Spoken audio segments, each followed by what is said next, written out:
Hey, what's up guys? It's the Tech Wally and these are my top 5 announcements from Google I/O 2014. So I recently done a video on my top 5 predictions for this cool keynote and I wasn't too bad with my predictions. Definitely go check out the video down below in the description and yeah, to find out what I guessed right and what I didn't guess. Last year's Google I/O really focused on new apps and services by Google, like a new Maps app or the Google Play Music All Access service. But this year's Google I/O was a little different. It focused more on bringing Android to different places, let's call it like that. Starting with number 5 is a new update for Chromecast. A new feature that we get is that, for example, when a friend comes over to your house, wants to cast something to your TV, doesn't have your Wi-Fi password, they can just connect to it. Another thing that was improved is a new backdrop feature. So you connect your phone to your TV and it sort of gives you an ambient mode and plays your pictures. It's used as a digital picture frame. The last improvement for the Chromecast is that you can now cast any Android screen to your Chromecast. They showed us a demonstration and there was barely any latency. Coming in at number 4 is Android TV and Android Auto.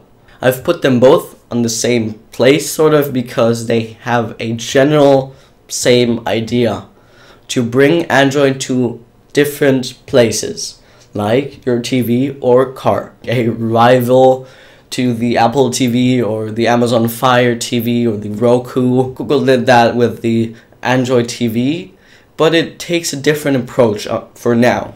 You got some really awesome voice commands. You also get your play music, play games. You also get your movies, obviously, TV shows, and many more things.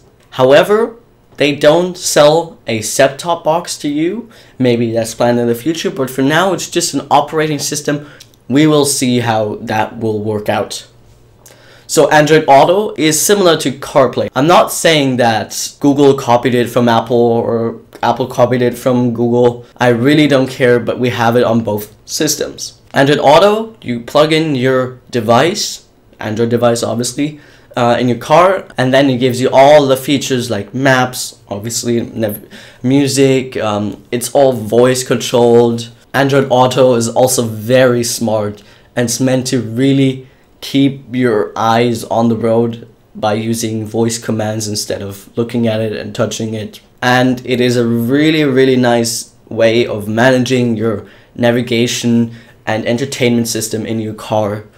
I am a huge fan of it, but we only see it in some cars, so we will also have to see how this will work out. Coming in at number 3 is the new Chrome OS. It gives you Google Now and notifications from your Android smartphone, and if your Android device is close to your laptop, for example, it logs in automatically and opens your favorite apps.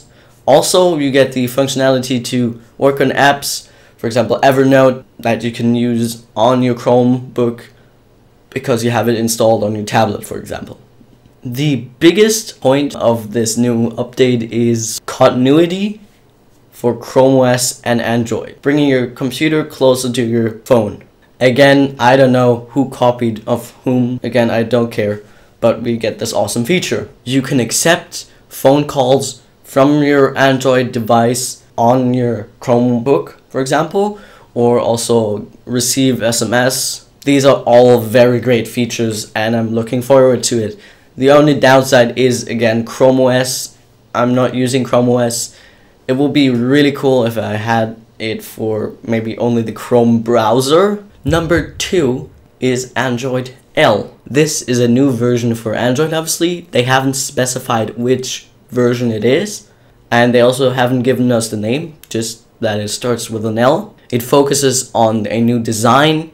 It's called Material Design, normal hollow design, which we used to have on Android. It has some nice fluid animation running at 60 FPS. It's also focusing on performance, obviously.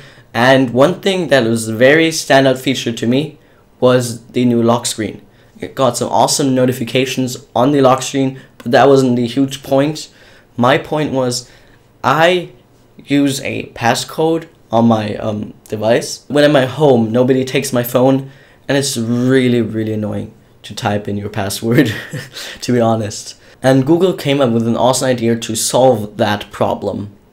The example they used on stage was he had a passcode on his phone, then he connected his Android smartwatch to it, and then it didn't require a passcode anymore. I'll talk again later about the smartwatches.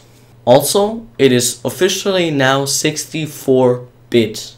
And the last improvement that they announced was Project Volta. Sort of a battery saving project or mode for your device. And number 1 is Android Wear. So I've done a video on Android Wear. I put that down below in the description. In that video I explain what Android Wear is. It is basically a Google Now and notification center for your wrist. They use a lot of voice commands. One thing that is the largest point, I would call it, is the syncing between the smartwatch and your Android device. If you get a notification and you glance at it at your wrist and swipe it away, it's gone on the phone as well. And yeah, I can't wait to use that feature and get a smartwatch myself. The 3 smartwatches that Google announced that are running Android Wear until now. The first one is from Samsung, the Samsung Gear Live. It costs $199. And then we also have the LG G Watch for $229, and the Moto 360, which is an incredible watch, but they didn't tell us the exact date or price yet, and they said they will release it at the end of summer. The other 2 smartwatches are already for sale, I believe, or in a couple of weeks, but very soon. Overall, I really like Android Wear. I'm a huge fan of it, especially of the Google Now cards on your wrist and the always on feature. I will still have to wait for the battery life, how it performs. Of course, there were way more announcements that I just mentioned, but these were my top 5. Sadly, we barely saw any apps improvement like YouTube, Maps, or anything. The biggest disappointment for me was that we didn't see any new Nexus devices. Maybe we will see some Nexus devices in the upcoming month or some other products. However, there was one app announcement that was quite interesting, Google Fit, which sort of gathers and collects information from different apps and devices like your smartwatch or your phone, like a pedometer or anything else, and gives you information about your health and your fitness. Sadly, we also didn't hear anything about Google Glass or Project Aura. I would have loved to have heard something about them. I liked the keynote, and I can't be too disappointed because there were some great announcements. Thank you guys so much for watching. I hope you enjoyed this video. Definitely go and give me a huge thumbs up down below. My favorite announcement was probably Andoid L or Android Wear, but yeah, let me know in the comments what your favorite announcement was. Don't forget to subscribe to my YouTube channel, and see you in the next one. Bye.